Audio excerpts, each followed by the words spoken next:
Hello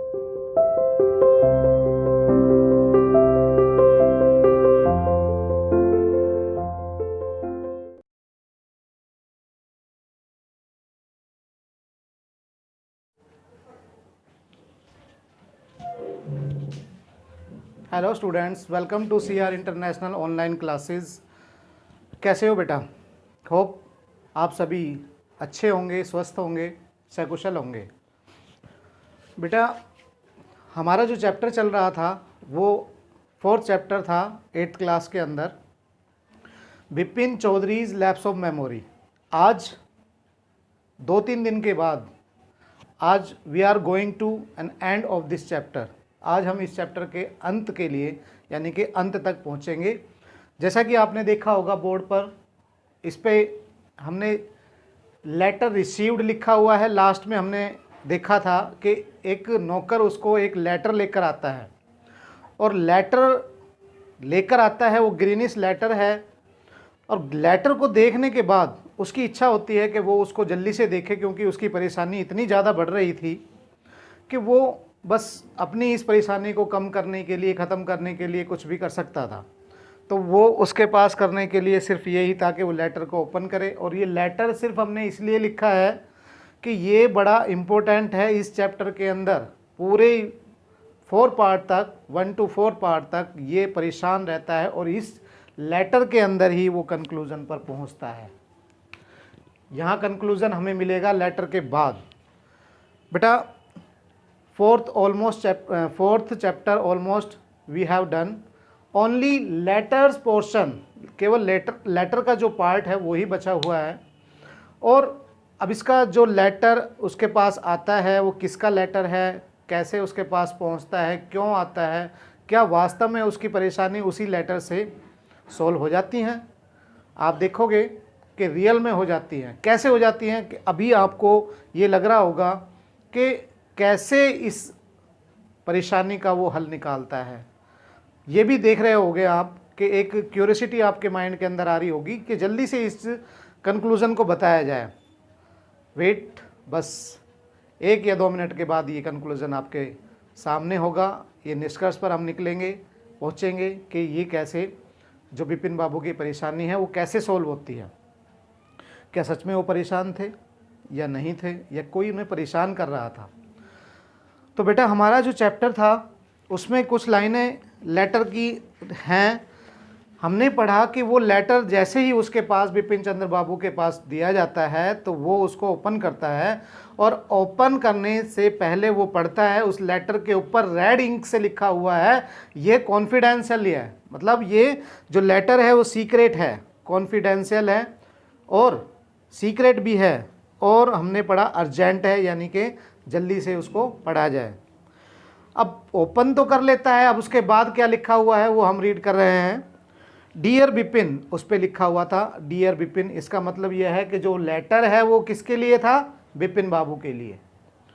dear Bipin, I had no idea that influence would bring about the kind of change in you that it has done. अब ये कह रहे हैं, letter के अंदर लिखा हुआ है आई हैड नो आइडिया, कि मेरे पास कोई भी आइडिया या मुझे इस बात का अंदाज़ा नहीं था। Affluence would bring about the kind of change in your that it has done, कि जो एफ्लुएंस का मीन्स है धन संपत्ति। एफ्लुएंस मतलब एक अमीर आदमी के पास एक धन संपत्ति होती है, जो वो ये कह सकते हैं कि सम्मान, धन संपत्ति वाला। उसके पास काफ़ी पैसा था। इसके बारे में बताया उसमें कि मुझे इस बात का अंदाज़ा नहीं था कि एक धन संपत्ति वाले लोग या एक जिसके पास पैसा काफ़ी होता है उसके अंदर वो पैसा कितना परिवर्तन ला देता है। और ऐसा तुम्हारे साथ भी हुआ। Was it so difficult for you to help out an old friend down on his luck. तुमने अपने एक पुराने मित्र को अपने भाग्य पर छोड़ दिया, यानी कि जब उसकी मुसीबत थी, जब उसको ज़रूरत थी तुम्हारी, तो तुमने उसे अपने भाग्य पर छोड़ दिया। आप समझ रहे होंगे कि ये चीज़ें कौन कह सकता है, ये बातें कौन कह सकता है, ये कौन लिख सकता है। आई हैव नो मनी, मेरे पास पैसे नहीं थे। सो माई रिसोर्सेज आर लिमिटेड, इसलिए मेरे साधन भी लिमिटेड थे, यानी कि मेरे पास पैसे की कमी थी, पैसे नहीं थे, पर और इसी कारण से मेरे पास साधन भी नहीं थे। What I have is imagination, साधन तो नहीं थे पर मेरे पास सोचने की कल्पना शक्ति, कहता है वो, मेरे पास एक इमेजिनेशन पावर थी। A part of which I use in retribution of your unfailing behaviour. उसने कहा रिट्रीब्यूशन का मीन्स होता है निष्ठुर, मतलब निर्दयी, कि जो तुम्हारे इस ऐसे रवैये के लिए जो मैंने किया, यानी कि मेरे पास एक इमेजिन पावर थी और वो मैंने यूज़ की तुम्हारे ऐसे रवैये के लिए, ऐसे व्यवहार को परिवर्तन करने के लिए, वही तुम्हारी सज़ा थी। यानी कि मैंने अपनी इमेजिनेशन का यूज़ करके तुम्हें एक सज़ा के रूप में परेशान किया। तो ये कौन था? अब यहाँ नीचे लास्ट में, एक लेटर के नीचे लास्ट में लिखा हुआ है, well you will be all right again now. और ये भी कहता है वो कि जितना परेशान मैंने कर लिया था वो कर लिया, अब तुम जल्दी ही ठीक हो जाओगे। A novel I have written is being considered.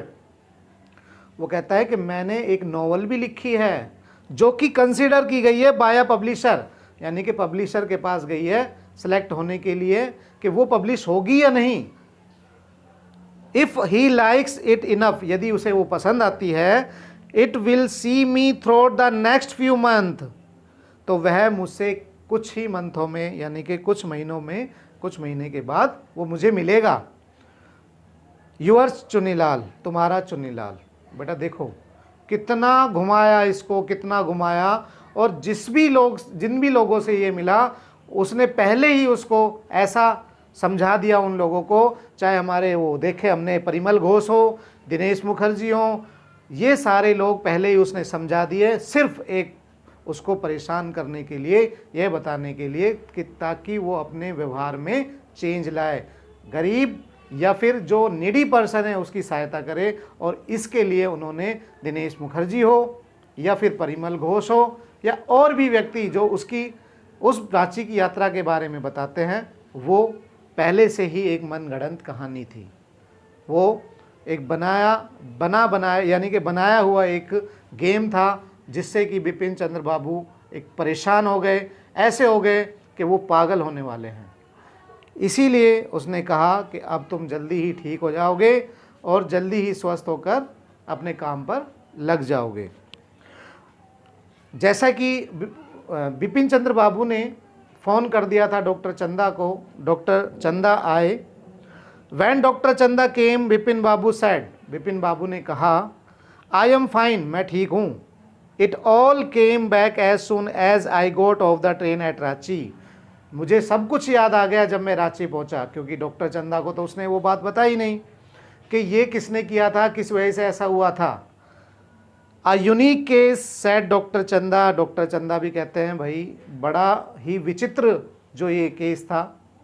I shall certainly write about in a medical journal, एक मेडिकल बुक होती है जिसमें एक नए एक्सपेरिमेंट जो होते हैं, जो उपचार किए जाते हैं, वो अलग से लिखे जाते हैं।